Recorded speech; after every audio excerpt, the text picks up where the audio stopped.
Welcome to the channel Swasta Foods.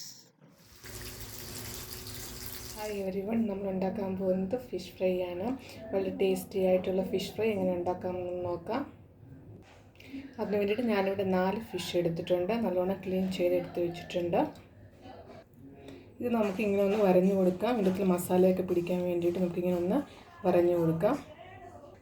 അപ്പോൾ ഞാൻ എല്ലാ ഫിഷും ഇങ്ങനെ നല്ലോണം വരഞ്ഞു വെച്ചിട്ടുണ്ട്. അതിന് എന്തൊക്കെ ഇൻഗ്രീഡിയൻസ് ആവശ്യമുണ്ടെന്ന് നോക്കാം. Chilli powder, turmeric powder, pepper powder, കുറച്ച് സോൾട്ട്, 1 ടീസ്പൂൺ ജിഞ്ചർ പേസ്റ്റ്. ഇനി നമുക്ക് ഇതിലോട്ട് മസാല ആഡ് ചെയ്യാം. ആദ്യമായിട്ട് chilli powder, 1 table spoon chilli powder, 1/2 teaspoon turmeric powder, 1/2 teaspoon pepper powder, 1 teaspoon ginger paste.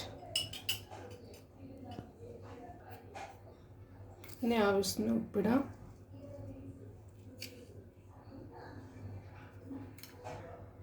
ഇനി ഒരു 1 ടേബിൾ സ്പൂൺ വെള്ളം ഒഴിച്ചു കൊടുക്കാം.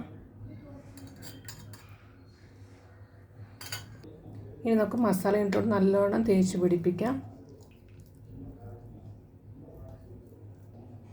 ഇങ്ങനെ നല്ലോണം മസാല തേച്ച് പിടിപ്പിക്കുക. നിങ്ങളുടെ ഫിഷിന് എത്ര ഫിഷ് എടുക്കുന്നോ അതിനനുസരിച്ചിട്ട് നിങ്ങളുടെ മസാലയുടെ അളവും അതിനനുസരിച്ച് എടുക്കേണ്ടതാണ്. പിന്നെ മസാല നല്ലോണം തേച്ച് പിടിപ്പിച്ച് വെച്ചിട്ട് നിങ്ങൾക്ക് ഇവിടെ കാണാം. നിങ്ങൾക്ക് ഒരു 10 മിനിറ്റ്സ് ഇങ്ങനെ തേച്ച് മസാലയെല്ലാം പുരട്ടിയിട്ട് വെക്കാവുന്നതാണ്.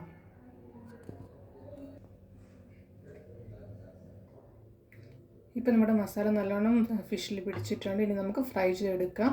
അതിനായിട്ട് ഒരു പാൻ ചൂടാക്കുക. അതിലോട്ട് ഞാനിവിടെ ഒരു 4 ടേബിൾ സ്പൂൺ കോക്കനട്ട് ഓയിൽ ഒഴിച്ചിട്ടുണ്ട്. മീൻ ഫ്രൈ ചെയ്യാൻ എപ്പോഴും വെളിച്ചെണ്ണയാണ് നല്ലത്. ഇനി നമുക്ക് മീൻ ഇട്ട് കൊടുക്കാം.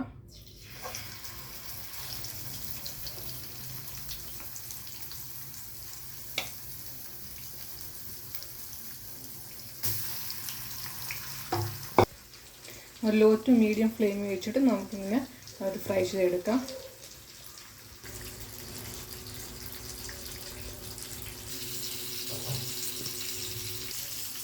ഇനി നമുക്കിത് തിരിച്ചിട്ടിട്ടൊന്ന് ഫ്രൈ ചെയ്യാം.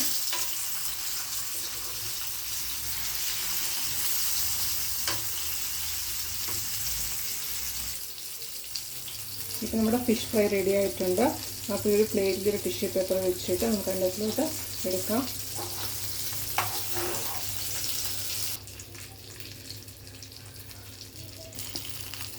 നല്ല ക്രിസ്പി ആയിട്ടുള്ള ഫിഷ് ഫ്രൈ നമുക്കിപ്പോൾ ഇങ്ങോട്ട് മാറ്റാം.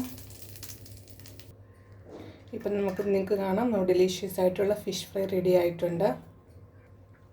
എല്ലാവരും ട്രൈ ചെയ്ത് നോക്കണം. പിന്നെ വീഡിയോ കണ്ടതിന് ശേഷം ആദ്യമായിട്ട് എൻ്റെ ചാനൽ കാണുന്നെങ്കിൽ സബ്സ്ക്രൈബ് ചെയ്യാൻ മറക്കരുത്. സബ്സ്ക്രൈബ് ചെയ്യുമ്പോൾ ആ ബെല്ലൈക്കൺ ക്ലിക്ക് ചെയ്യുക, ഓൾ ഓപ്ഷൻ സെലക്ട് ചെയ്യണം. അപ്പോൾ ഇനി ഇടുന്ന എല്ലാ വീഡിയോയുടെ നോട്ടിഫിക്കേഷൻ കിട്ടുന്നതായിരിക്കും. പിന്നെ ലൈക്ക് ചെയ്യാനും ഷെയർ ചെയ്യാനും മറക്കരുത്. നിങ്ങളുടെ അഭിപ്രായങ്ങൾ കമൻറ്റ് ബോക്സിലിടുക. Thank you.